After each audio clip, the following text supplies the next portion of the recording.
अस्सलाम वालेकुम फ्रेंड्स, कैसे हैं आप सब लोग? होप सो ठीक ठाक होंगे, खुश होंगे। मैं भी अल्हम्दुलिल्लाह ठीक ठाक। आज की रेसिपी बिल्कुल बेसिक है लेकिन है बहुत ज़्यादा ख़ास कि किस तरह हम जो है घर में बन बना सकते हैं सॉफ्ट और नरम मुलायम से, जैसे कि मार्केट से मिलते हैं। और हम क्या गलतियां कर जाते हैं, और मैं आपके साथ तमाम टिप्स और ट्रिक्स शेयर करूंगी कि जिनको इस्तेमाल करते हुए आपके बन बिल्कुल ख़राब नहीं होंगे और इन्हें बनाना भी बहुत ज़्यादा आसान है। और तमाम की तमाम चीज़ें हमारे घरों में तकरीबन हर वक्त ही मौजूद रहती हैं। चीज़ें सब की सभी बहुत बेसिक हैं, हर घर में मौजूद होती हैं। मैदा, दूध, अंडा, खुश्क दूध, चीनी, मक्खन, खमीर पाउडर, नमक और उसके साथ ही आखिर में है मैगी मिक्स, जो कि ऑप्शनल है।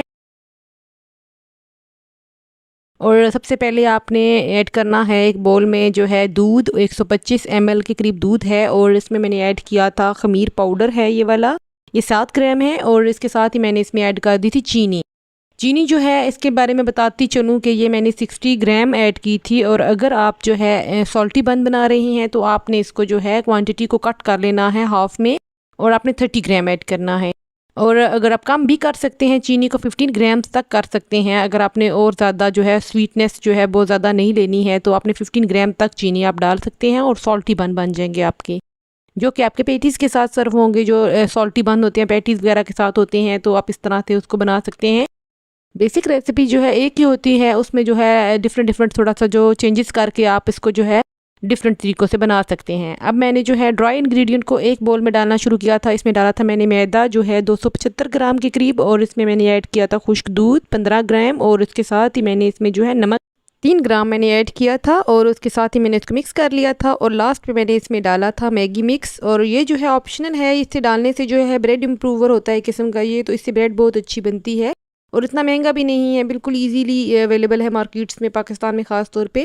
और ब्रेड जो है बहुत जालदार बनती है इसको डालने से। और लास्ट में मैंने जो है ड्राई इंग्रेडिएंट्स में जो है वेट जो मिक्सचर है वो डाल के मैंने अच्छे से मिक्स कर लिया था ताकि अच्छे से मिक्स हो जाए। और कुछ चीज़ें जो हैं मुश्किल नहीं होती हैं, बस ट्रिकी होती हैं, और सेम यही हिसाब बन का है। और ये बहुत ज़्यादा मुश्किल नहीं है, बस ट्रिकी हैं, थोड़े से ट्रिक्स बहुत ज़्यादा इनमें होती हैं जिनका ख्याल रखा जाए तो बहुत ही अच्छे बनते हैं।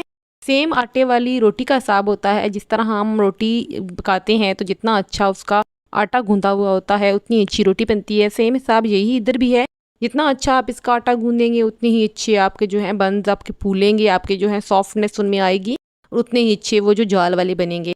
और इस स्टेज पे मैंने इसमें जो है एग ऐड कर दिया था, और इसी को मैं चमचे से अभी तक मिक्स कर रही थी, क्योंकि अभी तक मुझे जो है इसे हाथ से गुंदाई की ज़रूरत की पेश नहीं आई थी, क्योंकि जब तक ये काम चल सकता था तो मैंने चलाया। और लास्ट में मैंने इसमें जो है ऐड करना था मक्खन, जो लास्ट इंग्रेडिएंट रह गया था वो मक्खन था, और वो बिल्कुल लास्ट में ऐड करना है। जब आप इसको अच्छे से गूंद लें, अच्छी सी गुंदाई कर लें, तो लास्ट में आपने इसमें मक्खन ऐड करना है। और गुंदाई का ख़ास ख्याल रखना है कि जितना अच्छा आपका आटा गूंदने होगा उतने ही अच्छी आपकी जो है डो राइस होगी और उतनी ही अच्छी आपके बंस बनेंगे। अच्छे से गूंदने के बाद मैंने इसमें जो है 40 ग्राम बटर ऐड किया था, और जो है मक्खन है वो मैंने माइक्रोवेव में रख के थोड़ा सा मेल्ट कर लिया था, और उसको भी अच्छे से इसमें जो है गूंद लेना है कि ये एक जान हो जाए और अच्छे से इसमें मिक्स हो जाए और लैदा लैदा से नज़र ना आए। जो हमारी मेन गलती होती है कि हम इसको अच्छे से आटा नहीं गूंदते हैं और उसको आपस में मिक्स नहीं करते हैं, जिसकी वजह से हमारे बंद जो हैं कहीं से फूले और कहीं से बैठे हुए होते हैं। इस तरह से करने से हमारे बंद बहुत ज़्यादा सॉफ्ट बनेंगे, बहुत अच्छे बनेंगे। डो को रैपिंग शीट से कवर करके आपने तब तक रखना है जब तक कि ये साइज़ में डबल ना हो जाए और डोंगा जो है आपका बिल्कुल फुल ना हो जाए इस डो के साथ, तब तक आपने इसको रेस्ट देना। मैं चूँकि स्वीट बन बना रही थी इसीलिए मैंने स्वीट बन बोर्ड के ऊपर लिखा हुआ है, और मैंने 60 ग्राम चीनी ऐड की थी।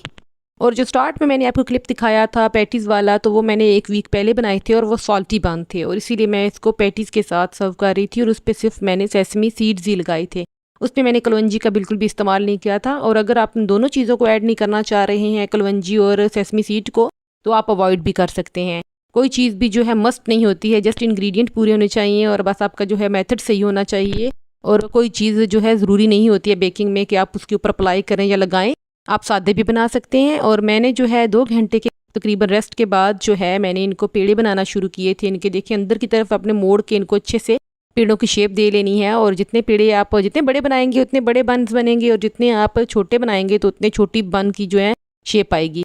और मैं इनको 2 मेथड से बना रही थी, मैं इनको लंबा भी बेल रही थी और गोलाई में भी बनाए थे, 2 किस्म के बनाए थे।